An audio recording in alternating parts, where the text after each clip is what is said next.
Good morning, salam, and welcome everyone. Very busy day planned for today. Baku, having a look at the fire temple. Yanardag, I think it's called, where the gas comes continuous and it's been lit with a fire. It's a continuous fire. I don't know how long it's been going on for. We'll have a look at it closer and we'll see. Just waiting for our lift to turn up for the day. And this is my apartment block that we're staying in. Huge building, I think about 14 floors, and we're up on the 10th floor. Right, you know? So, and the best thing about it, 24-hour market. So we've just been getting bits and bobs from here and stuff. Baku, for what it's famous for, oil fields. Right next to the harbour area, the coastline, and right not too far from our hotel. They're pumping oil like there's no tomorrow.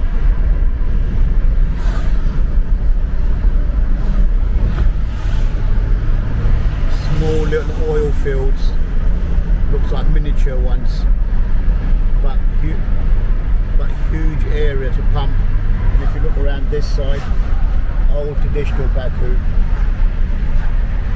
and all this you can see is going to be developed. Already earmarked for new buildings. A lot of work going on around here. There you go, pumping more oil out here as well. For the last mile or so I've seen, it's just little oil fields everywhere. And a mosque in the distance. Right on the seafront, right on the coast.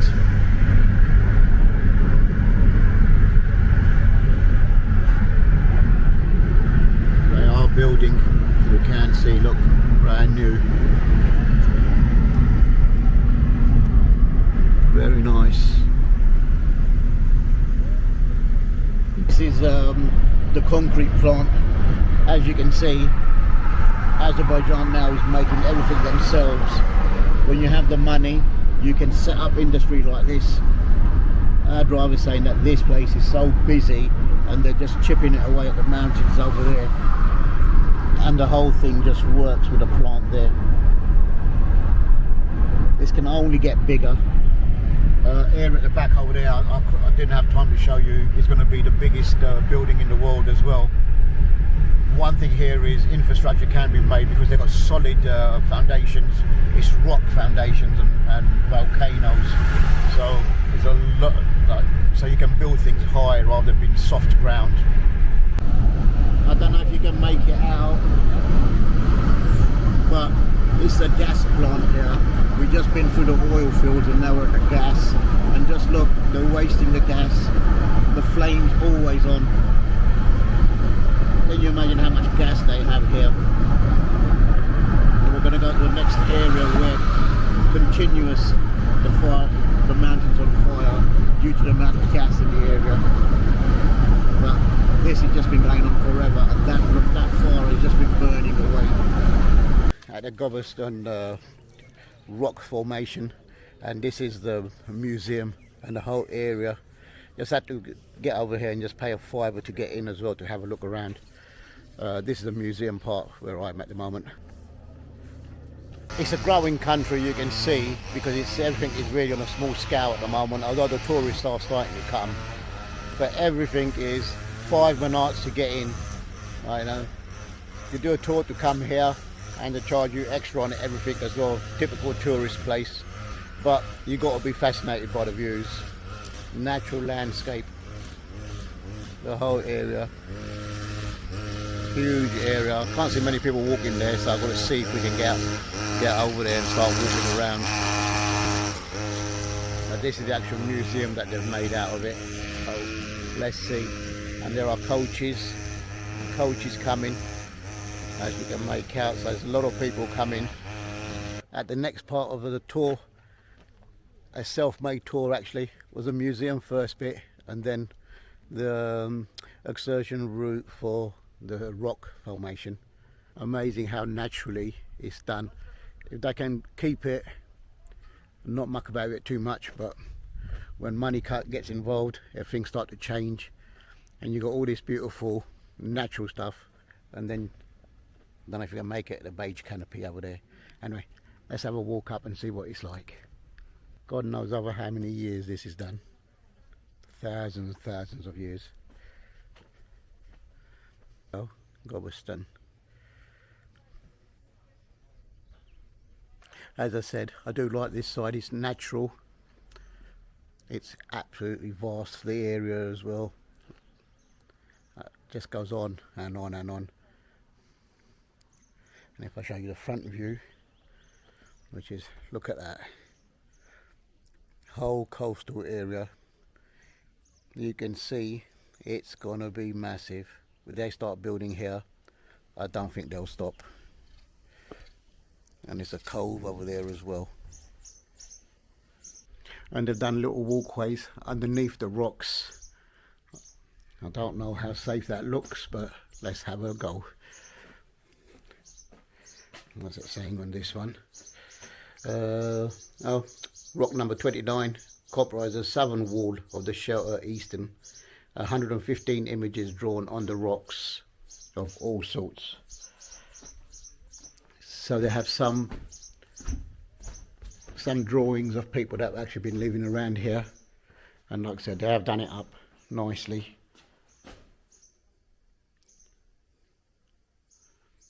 Rock formation inside and a walkway to get in the middle.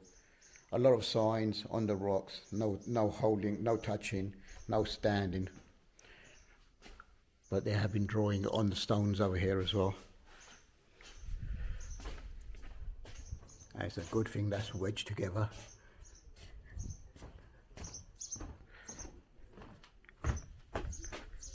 Oof, let me tell you, it's not easy walking around here. Up and down, cobbled floor. But I'm at the high point now. Absolutely untouched land so far. But it's going to be touched before you know it, the way the things are going. Earlier on at the museum, there were coach loads of people coming. I don't have many people here at the moment, so I've been getting actually inside the rocks. But what makes me laugh is those signs: no smoking, no touching, no climbing through the fence. I don't think that's going to last long around here. Just in this area alone, they've found over 200 markings on the stones. Each one is individually marked with signage and stuff and everything like that. Shows you the whole picture and a rough guesstimate of when the drawings were done. A lot of it is guesstimate. They're not really going to know exactly what it is, but the area is vast and they're still exploring at the moment because it's something new. Just this part alone, it starts just where the blue coach is there, and if you follow it around, look, people are starting to come. People are here.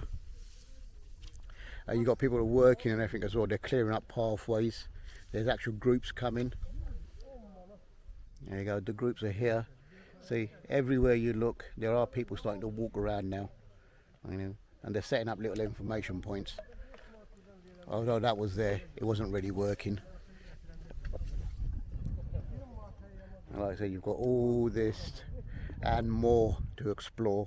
And they've made a viewing area. That canopy there is a viewing area so you can stand on. I'll be a bit careful with my dodgy knees and dodgy ankles. Little craters like that everywhere.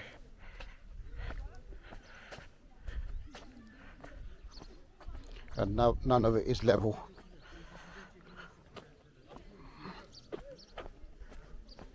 I swear we're getting soft. Imagine people had to live like this. We are soft with everything we've got nowadays. The end of my walk, no fence, no health and safety, but not a bad drop, so you'd be all right. But it is all the way across. There's a walkway that you follow it round. But as I was saying earlier, look at the area. Actually, looks like a little housing complex over there, or some sort of living quarters. But that is all you can see.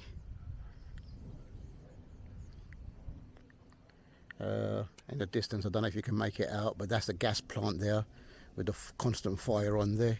So the whole area is gas around here.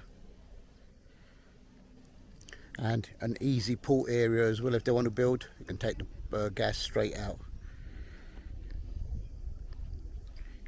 Got huge potential. You can see it's got huge potential.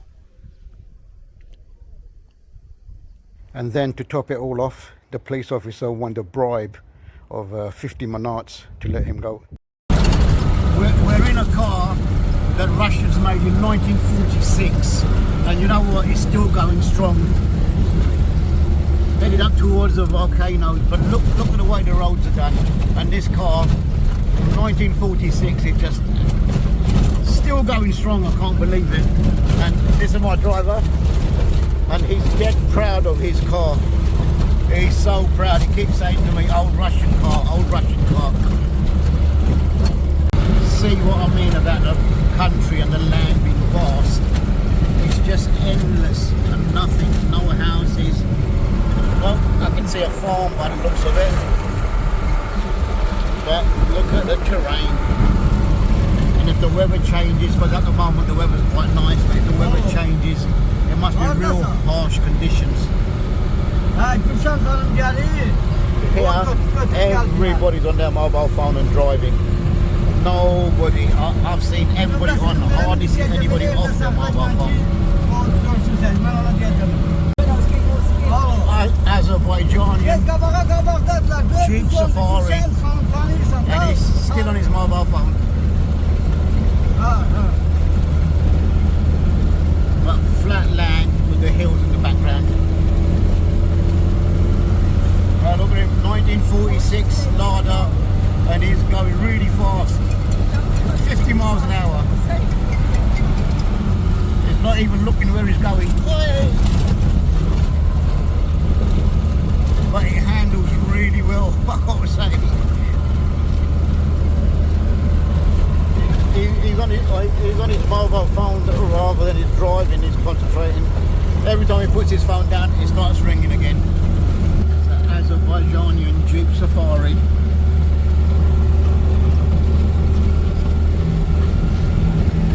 And these are all the volcanoes that turned mud over the years. It's some solid mud here, and the dirt tracks are just unbelievable.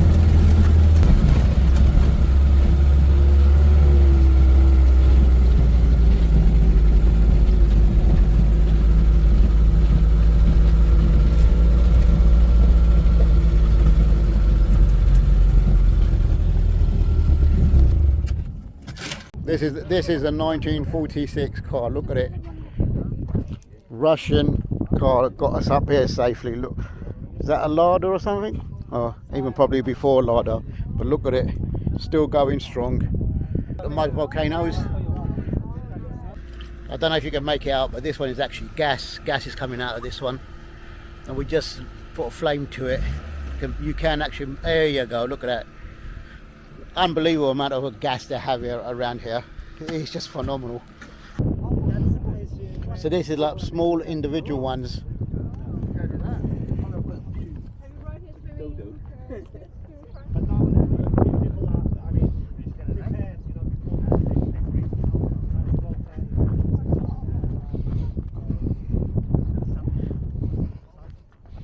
This one has been erupting.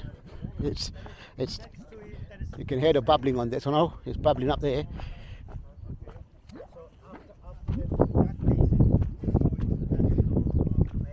There you go, look at that. It better not erupt too much, otherwise it'll be all over me. But yeah, it's bubbling as you can see. I wonder if that part is warm, because the other one had a gas coming out of it, you could actually see it. But this one is not so. No, it's actually freezing.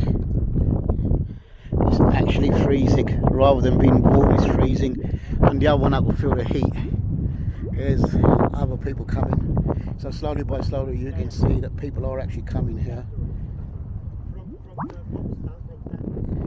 And look, all the way out to over there you've got the volcanoes and everything as well.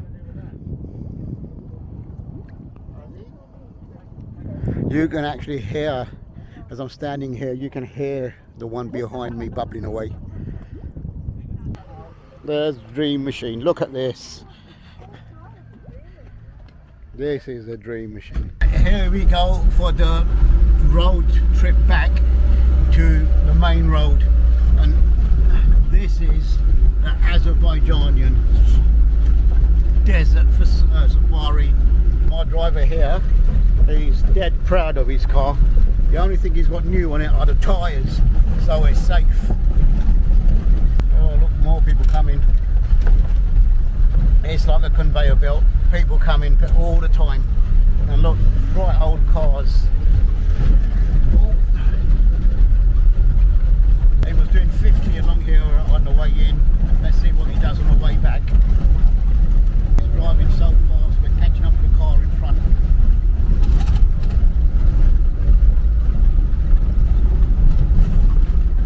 I still can't believe this is an engine from 1946.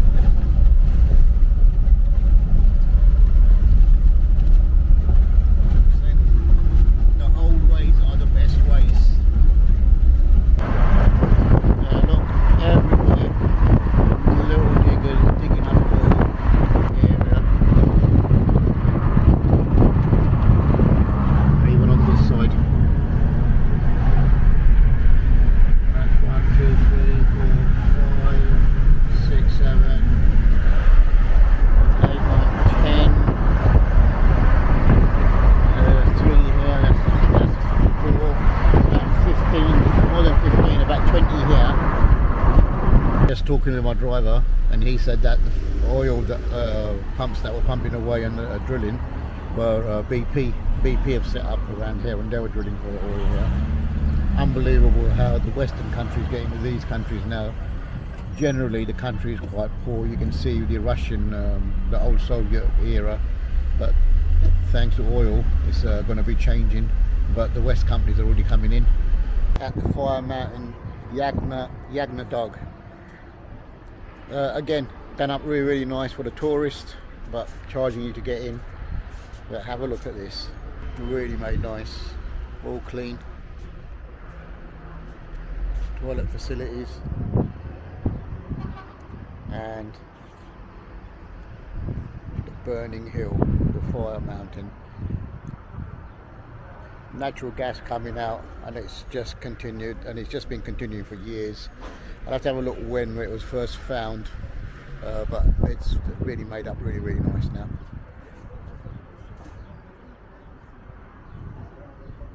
And they've got a little quad biking area and stuff and everything, so you can see tourists coming here.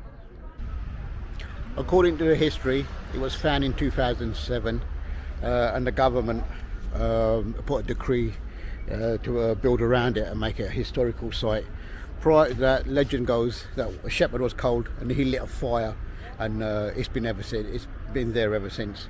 Legend always better than the actual truth, so I don't know who to believe, but whatever it is, as I said, I'm surprised that it's been burning for so long. You know, there's natural gas in this area. It's been burning for miles upon miles, a sort of flame, and it's just coming through. Same with the mud huts. At the mud huts, it was just fire.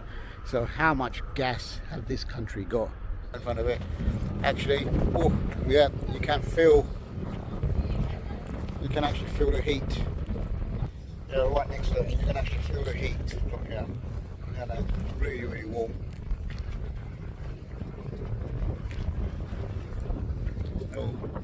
It would singe my hair if I had any.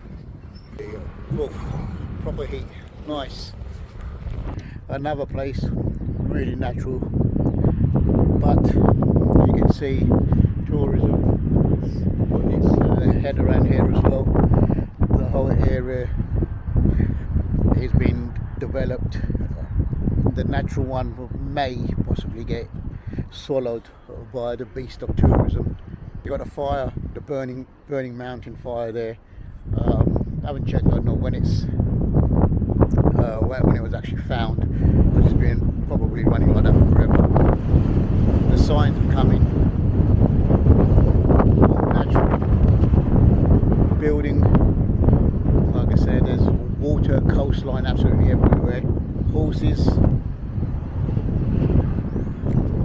houses absolutely everywhere in Azerbaijan. I can't see if he's got a saddle on that one, but yeah, he's got a saddle on that one, so probably horse riding around here. There's quad biking around here now. The only thing I can imagine that may stop the piece of tourism is the weather. There's some real harsh conditions in this country.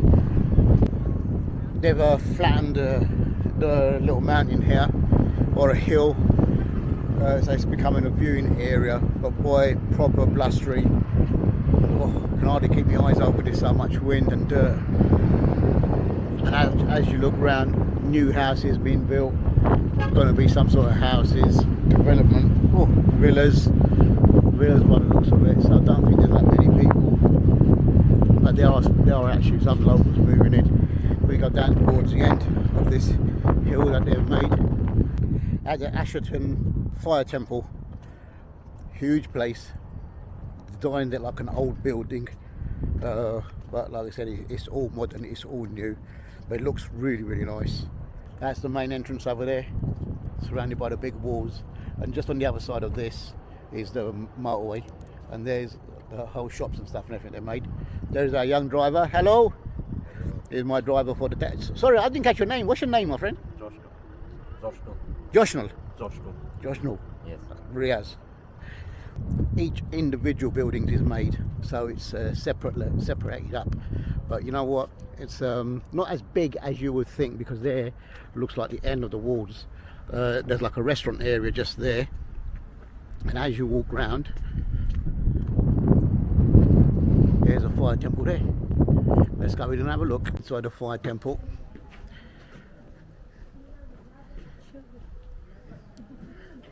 Constantly lit. Again, like I said, these to me, I don't think there's a gas source here, but they are constantly lit, and they keep it like a fire source. Made up, really, really nice. It's designed well. Constant fire. Oil and gas, especially industry, oil and gas industry. And that is why you have fish. And you know, can't chocolate. Chocolate have its own plate of flavor. Okay. Was a Hindu temple of a fire.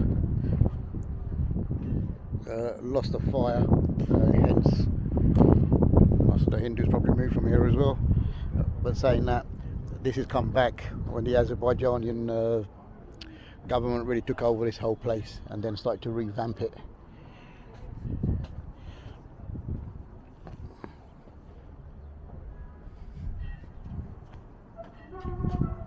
But saying that, up here looks Arabic written, more than Hindu, or Hindu at the top, Arabic at the bottom.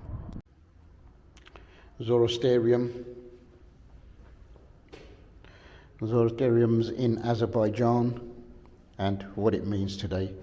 The conquest of Iran by Arabs in the 7th century did not fully eradicate Zoroastrianism. Even so, Islam gradually replaced Zoroastrianism as the main religion in this region. Significant number moved and lived in Iran and Pakistan, as well as United Kingdom, States and Canada. So once the Muslims came in and started taking over, they started to move. They were here way before most of the religions came, but they were actually forced out, moved out. Muslim warriors, by the looks of it. The hat seems to have Arabic writing on it. Faith, always one in the end.